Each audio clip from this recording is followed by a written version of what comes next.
Welcome to Toffee Blue View, your source for all things Everton. I am Gerry. Terry and Max have joined me, and we are doing another player segment. It was pretty cool talking about Fellaini last time. That was nice. You know, these guys kind of gave me a little more insight into the player, and I can give you my fresh, like hardly had any experience with the player insight. And we're doing another one of those today. This player, I have not had a lot of experience watching him in an Everton shirt. Maybe half a season worth of watching this player play. And then I saw him more with the team that he played with afterward in the MLS, where he just kind of ran it. You know, him and I think Thierry Henry playing together was just nuts. It's a strange player, man. It's just a strange profile. He's not prototypical as far as size, just certain things that just don't really match up for this guy.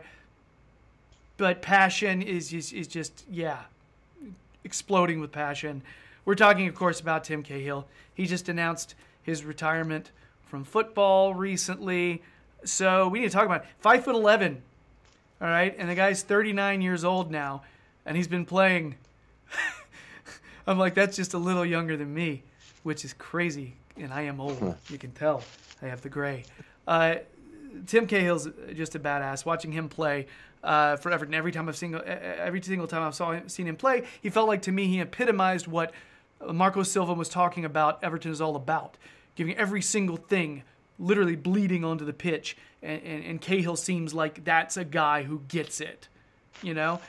I'm going to let Max lead this one off because Terry led off the last one, and I'm about being fair. So, Max, talk to me about Tim Cahill, and we can talk more specifics about his career in a minute. Well, to me, first and foremost, you know, he is that childhood hero. Like, he was by far. I suppose you could dispute with a few. I'd say he was the best player growing up. He's like the icon of the Moyes era. As you said, epitomised not only everything that you'd want from an Everton player, but I think as a professional footballer, just the way he conducted himself. I've met him several times. You know, he just couldn't be a nicer guy. Like, I know I didn't mean to make you just. No, like, you're good, man. I geek out through you guys. No, he dead nice bloke. I was doing looking up some of the stats. 278 appearances, 68 goals, 36 of those are headed. He's just a big game player. I think he's the first player since Dixie Dean to score in 3 Anfield derbies, and you know, once you've got an accolade like that under your record, you just are a fan favourite. And I think he's the only Everton player in my lifetime to be shortlisted for the Ballon d'Or. I remember in 2006 he was listed in the top 50 players for the Ballon d'Or. He was really influential in the season that saw us qualify for the Champions League too. Like, he scored, I think he was top scorer that season too. But yeah, absolutely fantastic player, and probably, I'd say, edges Duncan Ferguson to me, the best header of a football I've seen in an Everton kid. Yeah, and 5'11". Yeah, incredible. What a leap. It's absurd. Terry, your Cahill experience. Yeah, I mean, just echo everything Max has said. He was the franchise player of the Moyes era Everton. He was everything you wanted from an Everton player. All the things that we sort of pine after now and want to be built into our team again. Cahill epitomised that. You know, the combativeness, the competitiveness, the little bit of snide, the sort of, you know, he was the player that the opposition supporters hated when they played Everton. There's always one that you don't like more than the rest of the opposition team. Cahill was ours, because not only was he, you know, he had a knack of scoring important goals, but he, you know, you could tell on the pitch he was going to be one of those players who opposition defenders hated playing against. You can imagine on like corners and stuff, he's probably pinching his marker and stuff like that. He was the ultimate Everton shithouse when it comes to stuff like that. And as Max said, he was the big game player, something that we've missed for a while at the club now. But he turned up when, you know, we were playing the better teams. Like, he scored goals against Liverpool, he scored goals against Man United. He was everything that you now have come to associate with Everton. That sort of, like, blood and thunder football kind of thing. He didn't have to be, he wasn't a number 10 who would like run the game. He wasn't like Mesut Ozil. He wasn't like that, but he had great football intelligence. The fact that he scored so many goals with his head, despite not being physically dominant or imposing, just shows that he knew how to read the game. His movement was always right. His positioning was always great. And honestly, I think if he'd have won the FA Cup in 2009, we went to the final, he'd be remembered now as an Everton legend. I just think the only thing that like sort of stops him being so comfortably called a legend is the lack of a trophy. Now, that's not his fault. Trophies are a team thing individually. I would class him as a modern-day Everton legend. He was a hero for every kid who supported Everton while he was at the club. I remember him coming in. He started with controversy, like his first goal for Everton. He scored, it ran away, lifted his shirt above his head ever so slightly, and was given a second yellow card and sent off. It was just like, it was so bit surreal and bizarre the way it happened, and it just, the rest of his Everton career was just that eventful. Like he never had a quiet season, put it that way. And yeah, Tim Cahill is the type of personality I'd love to see come back into the club. Now I would, when it comes to coaching, I only want the best coaches. Depends whether he would be a good coach. But I would love Tim Cahill to come back and be an ambassador, just have some role at the club, because Tim Cahill is Everton through and through. We're on it. We're the club's initials are part of his tattoo. Yeah, he's Everton, and we love him. And it's he's had a much longer career than I thought he would. I thought he was approaching the end when he left us, which is why we let him go. But clearly he had other ideas and said, I've got a lot left in the tank. And he's obviously done a world tour of clubs. And you know what? Great guy, great Evertonian, and just all power to him. Did a great career. I felt like when he left Everton, I was on the same wavelength as you, assuming that was him, kind of drawing the curtains. But he's really built on that, that label of being, if not one of the best Asian players. And he's done the tour of Asia and all the countries that he's ended up at, which, more power to him and for the publicity that he's been getting. But it'd be, I think, particularly for lads around my age too, I mean, fingers crossed he does become a top level coach. But if for one day this is just an Evertonian's dream, we could have him and Mikel in the dugout pulling the strings, leading us to glory. That'd be a dream come true. That. Yeah. So just rattling off a few things. Started at Millwall, 217 appearances for them, 52 goals. Went to Everton for £1.5 million in 2004. He was at Millwall for, looks like 6 years. He was at Everton for 8. 226 appearances, 56 goals. Then he went to New York Red Bulls for like $1 million, I think. Then to Shanghai Shenhua, Guangzhou Greentown, then to Melbourne City, back to Millwall, and then I think is it Indian Super League with Jamshedpur. He went all over. Yeah, credit to him to be able to adapt to so many different diverse cultures. Like, I know he's got like Samoan heritage. And I remember reading years ago, I mean, I might not be 100% accurate, that he was always kind of destined for a career in like rugby or combat sports, but because he was so small, he just kind of gravitated towards football, and thank God that he did. Well, 5'11" small for those sports, not small in general, I suppose. But no, I know, but I think that's where the goal celebration originates from too. That he kind of had the background in. I remember one year as well. I can't remember how old I was. I remember one of the teams I played for as a kid. We just won the league, and I think I'm going to say about 2007, 2008. We played Aston Villa at home, and we got to do a lap of honour round Goodison after we won the league. And it's boss because like you seeing all your family in the crowd and things like that. And I had to do the Cahill when I came up to the corner flag. Like I couldn't not take the opportunity. Nearly took my eye out, mind you. But yeah, it just speaks to the level of just how iconic he was.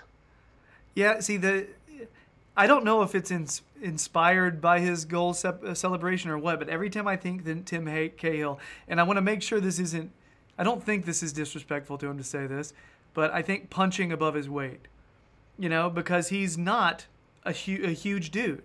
It's the idea that he can literally leap above everybody else, and he's not supposed to be able to. You know what I mean? It's the fact that he plays much bigger than he is.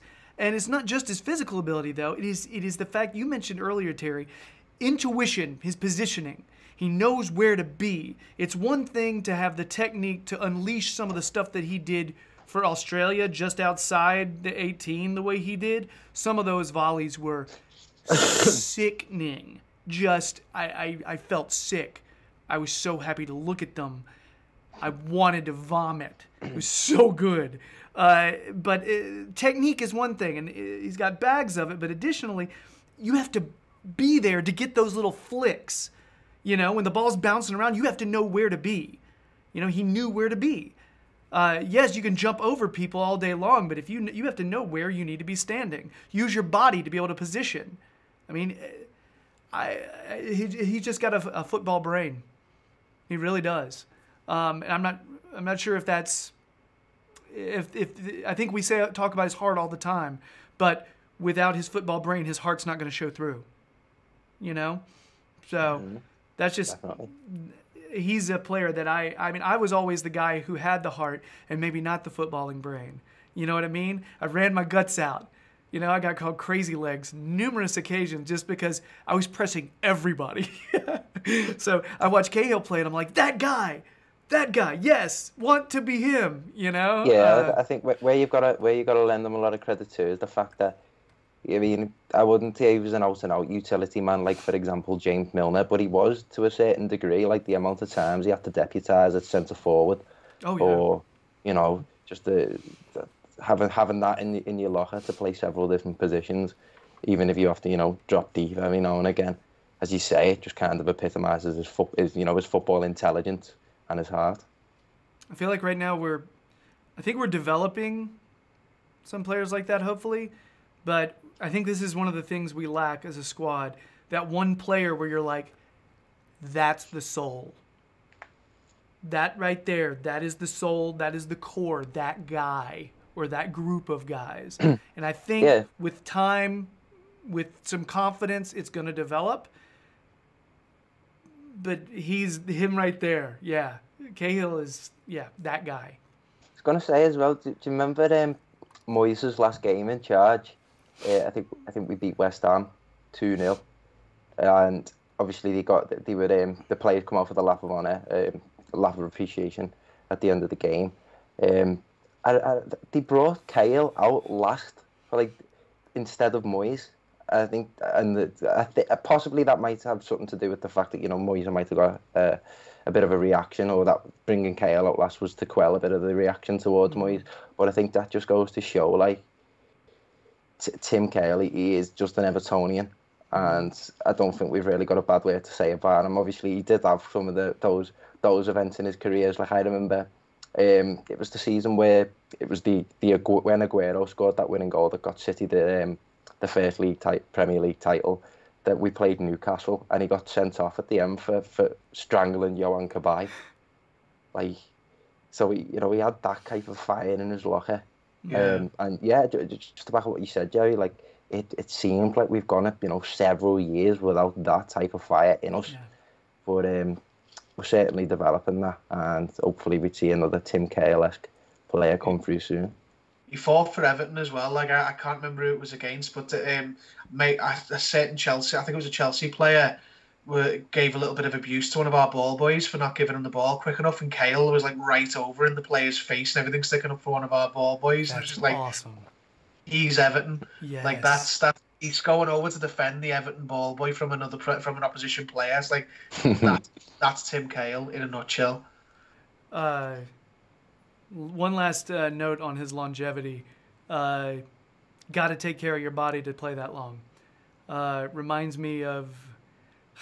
I'm sorry to everybody who's an Everton football fan, but supporter, but I've got to say, Gerry Rice, the American football player who played for the San Francisco 49ers, he played forever, and he took care of himself. He trained harder than anybody else so that he could have that longevity in his career. Tim Cahill clearly takes care of himself. That's going to give you more years, you know? And also you can't, again, back to his brain, you can't play that long unless you're smart about it, unless you know how to actually get more years, where you're supposed to be on the pitch, so you can play smarter and not have to be crazy legs like me. You know, his longevity in his career is not to be underestimated, and that's a work ethic thing in the off season. It's a big part of it. Yeah, and you think his international longevity, wasn't he involved in the 2006, 2010, and 2014 World Cup? Like, I may have even been involved in the 2004 World Cup. Like, having that type of, sorry, not 2004 World Cup, weren't even the World Cup, that was the Euros. But like, as you say, Gerry, that that professionalism to look after yourself, and that kind of alluding to what I was saying earlier. Just that, he wasn't quite as much of the teacher's pet as, say, Phil Neville, but he still was on the management team side. Yeah, 108 apps and 50 goals for Australia. That's a pretty solid ratio. Important goals too. Yeah, definitely. Anything else on Tim Cahill, guys? I mean, Tim could be watching this. Tim, what's up? He could be. You never know. I'm just planning on him watching this. So hi, Tim. Watch us more often. Hey. Okay, I guess that's it on Tim Cahill. Not by choice, but memory card's going to be finished if we don't. So we're going to move along. Anyway, that's our last video segment. If you've been digging our videos, please subscribe to the Toffee Blues YouTube channel. We'd sincerely appreciate it. If you want some Terry, all right, Liverpool Echo fan Gerry, check that out. He'll be telling you on Twitter when that's going to be there. In the last video segment, I told you, ask him on the street. He encourages this kind of thing. A laurel and a hearty handshake is what you'll get in return. Okay, just saying. Look out for Terry on that. But check out Max. Keep an eye on his Twitter. He'll let you know when he'll be everywhere. But additionally on the Toffee Blues website, he drops a lot of knowledge on there. And the website's just brand spanking new. Webmaster John has given you a lot to check out. It's very shiny. So that's it. We're gonna do a quiz for these gents. Tim Cahill, bye-bye, man. Thanks a lot for some great memories. We'll talk to you soon. And let's go do a quiz. Bye.